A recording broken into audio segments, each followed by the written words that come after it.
कहते सती मैया को जलना पड़ा था और जल करके उनका शरीर नष्ट हो गया। विदुर जी महाराज कहते हैं कि ऐसा क्या था जिसके कारण उनको जलना पड़ा, ऐसा कौन सा कारण था? विदुर जी महाराज कहते हैं, मैत्रेय जी ने जब ये पूछा तो विदुर जी महाराज कहते हैं कि कुछ कारण था जिस कारण से प्रसूति के जो पति प्रजापति दक्ष थे, कहते हैं इनका और भगवान शंकर का कुछ मन मुटाव चलता था। विदुर जी वर्णन करते हैं, भवे शीलवतां श्रेष्ठे दक्षो दुहेत्र वत्सलः विद्वेष्म करोत्कस्मा नादृत्यात्मजां सती। कहते हैं भगवान शंकर का और प्रजापति दक्ष का कहते हैं कुछ मन मुटाव, कुछ विद्वेष चलता था। कहते हैं एक बार लोकपालों की सभा लगी हुई थी और संसार का कौन सा ऐसा व्यक्ति होगा जिसे धन पाकर के अहंकार ना आ जाए और धन के साथ में कहीं कहीं उसे पद प्राप्त हो जाए, तो कौन सा ऐसा संसार का व्यक्ति होगा जो पद पाकर के अभिमानी ना हो जाए? प्रभुता पाए काय मद नाही, कौन सा संसार का ऐसा व्यक्ति होगा जिसे पद पाकर के अभिमान नहीं आ जाता? कहते हैं अभिमानी हो गया। कहते हैं प्रजापति दक्ष, कहते हैं प्रजापति का जब पद इसे प्राप्त हुआ ना, तो कहते हैं लोकपालों की सभा लगी हुई थी। उस सभा में कहते हैं कि भगवान शिव भी बैठे हुए थे और उस सभा में ब्रह्मा जी भी बैठे हुए थे और उसी सभा में भगवान नारायण भी बैठे हुए थे। अभिमानी है। कहते हैं जैसे ही लोकपालों की सभा में प्रवेश किया ना, तो सबने उठ करके इसका सत्कार किया, सबने प्रणाम किया। केवल ब्रह्मा जी नहीं उठे, भगवान नारायण नहीं उठे और भगवान शिव नहीं उठे।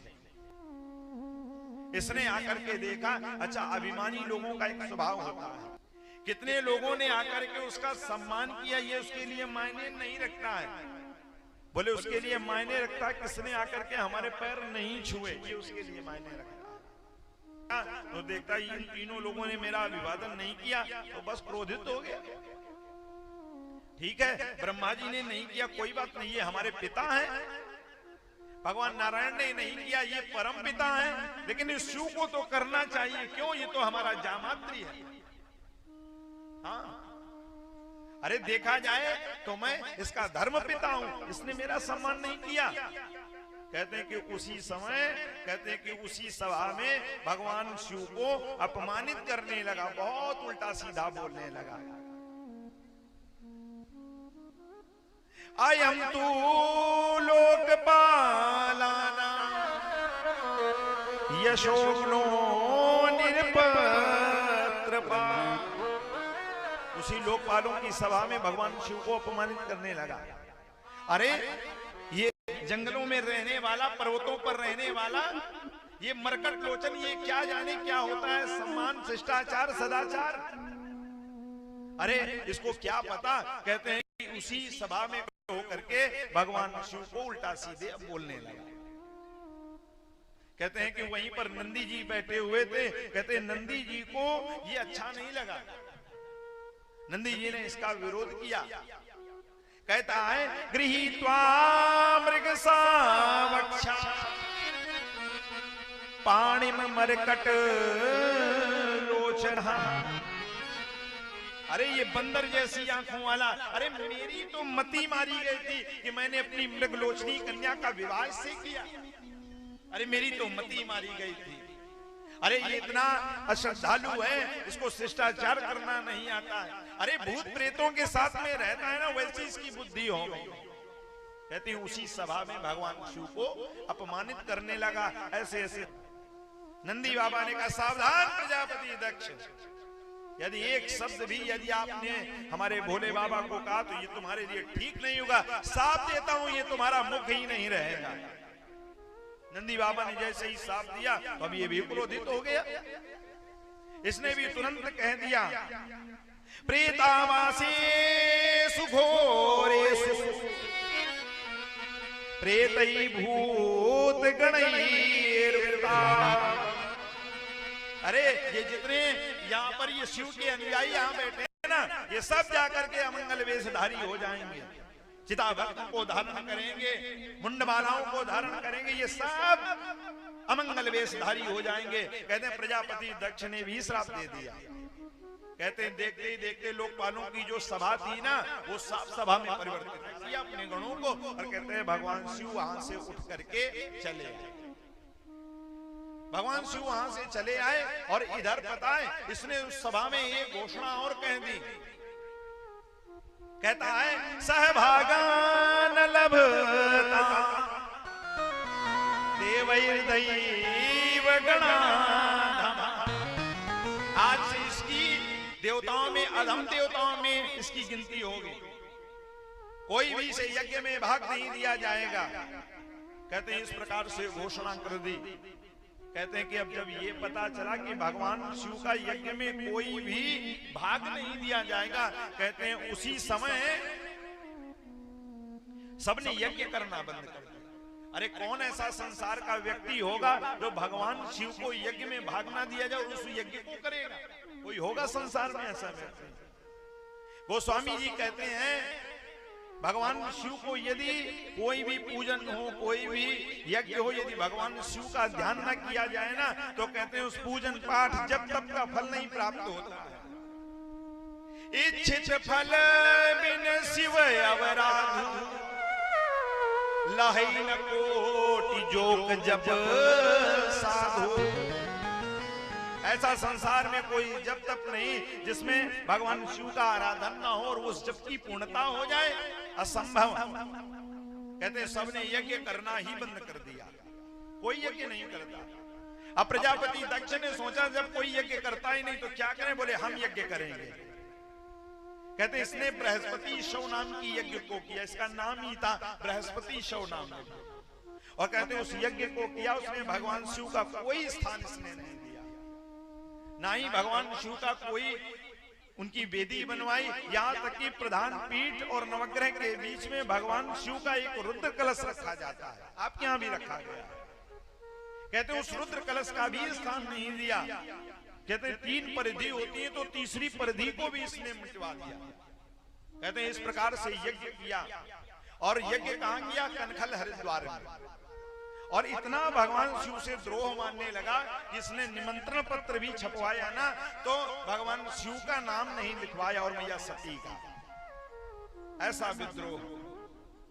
और उस निमंत्रण पत्र में लिखवाया कि जो भी इस यज्ञ में आवे वो कैलाश पर्वत से होकर के विमान आवे। विशेष करके लिखवा दिया, क्यों? जनवाना भी चाहता था कि देखो हम यज्ञ कर रहे हैं और हमने तुमको बुलाया।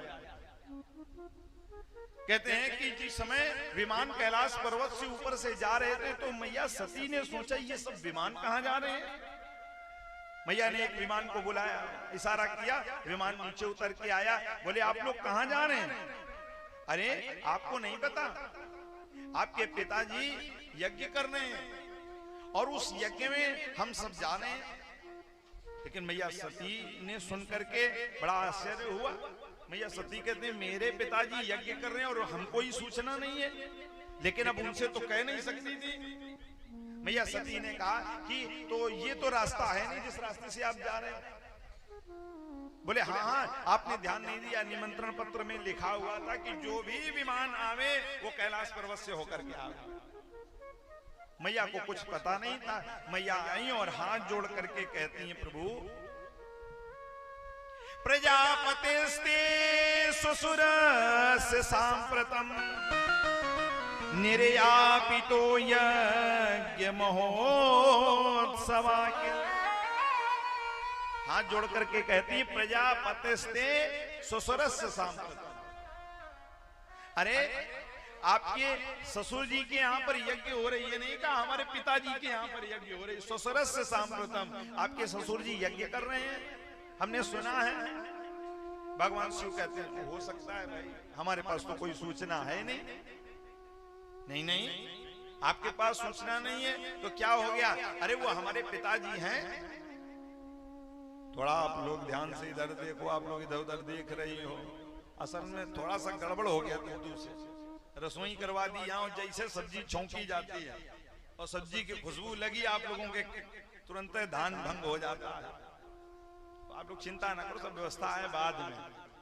तो हम तो ये कहेंगे थोड़ा ध्यान आप हमारी तरफ दो, सब्जी बनेगी जाएगी कहाँ, मिलेगी तो आप है लोगों को, है ना।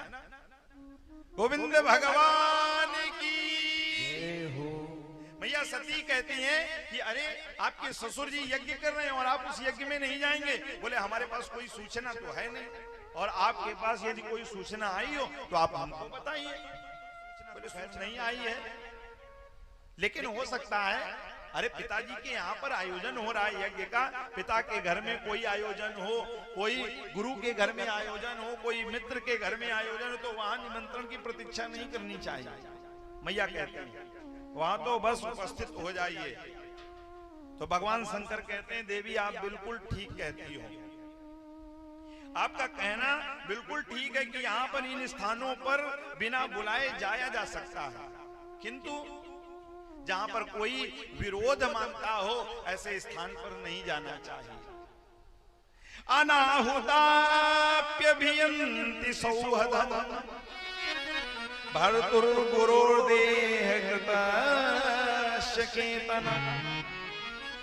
अनाहुता कहते हैं जहां पर बुलाया ना गया हो वहां पर बिना बुलाए जाना उचित नहीं है जाना, इसलिए देवी वहां जाना ठीक नहीं है।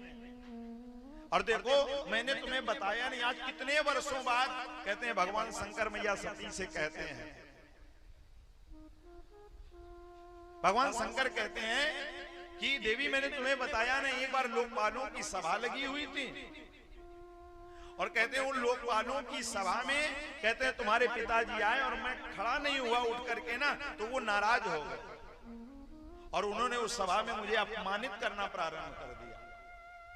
देवी कहते हैं पूरी बात मैया सती को बताई, लेकिन सती मैया ने कहा कि अब ठीक है कोई बात तो हो गई, आप चिंता मत करो, आप हमारे साथ चलिए और वहां पर हम अपने पिताजी से कहेंगे, वो आपसे माफी मांगेंगे। भगवान शंकर कहते हैं देवी ये ठीक नहीं है, जहां पर किसी ने बुलाया ना हो वहां पर जाना बिल्कुल भी ठीक नहीं।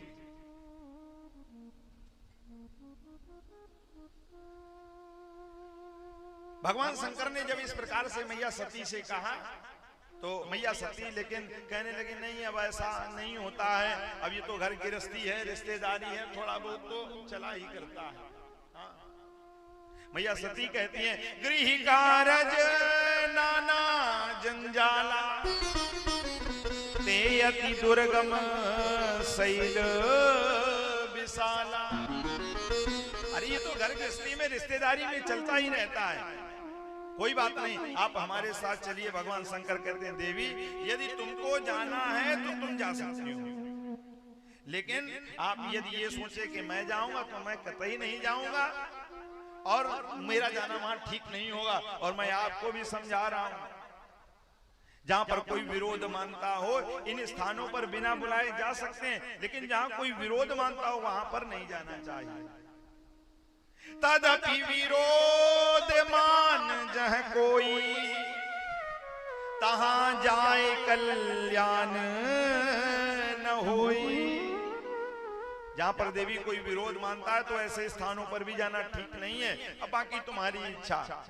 मैया सती ने बार बार जब इस प्रकार से कहा, कहते हैं कि भाई अब मानो चाहे ना मानो, हो सकता है आदमी अपनी गलती तो बताता नहीं है, अब कुछ ना कुछ गलती आपकी तो रही होगी। जैसे इतनी बात कही भगवान शंकर कहते हैं मौन हो। बोले इनसे कुछ कहना ठीक नहीं, कहेंगे हम चले जाओ तो कहेंगे हाँ तुम तो चाहते हो कि हम चले जाएं, हम कहेंगे कि नहीं जाओ तो कहेंगे तुम तो चाहते हो हम चौका बर्तन करके मर जाएं। तो कहते हैं उस समय भगवान मौन हो गए। भगवान ने ध्यान धर के देखा, एतावदुक्त्वा वीर राम शंकरा, कहते भगवान मौन हो गए। पत्यंगना संह्यवयत्र चिंतयन्, भगवान ने ध्यान धर के देखा कि इनका नाश का समय बिल्कुल सन्निकट है, इसलिए इनको हम कितना भी समझाएंगे ये मानेंगे नहीं। भगवान वीरराम शंकरा भगवान मौन हो गए और कहते हैं भगवान जैसे ही मौन हो गए, अब भगवान ने ऐसा आंखों को बंद किया और भगवान का ध्यान करने लगे। तो भगवान शिव को इस प्रकार से देखा ना, तो मैया सती थोड़ा सा व्याकुल हुई, सोचती हैं जाएं कि ना जाएं, क्या करें। कहते हैं मैया जिस समय अपने पिता की याद करती हैं तो आगे बढ़ती हैं, और जैसे ही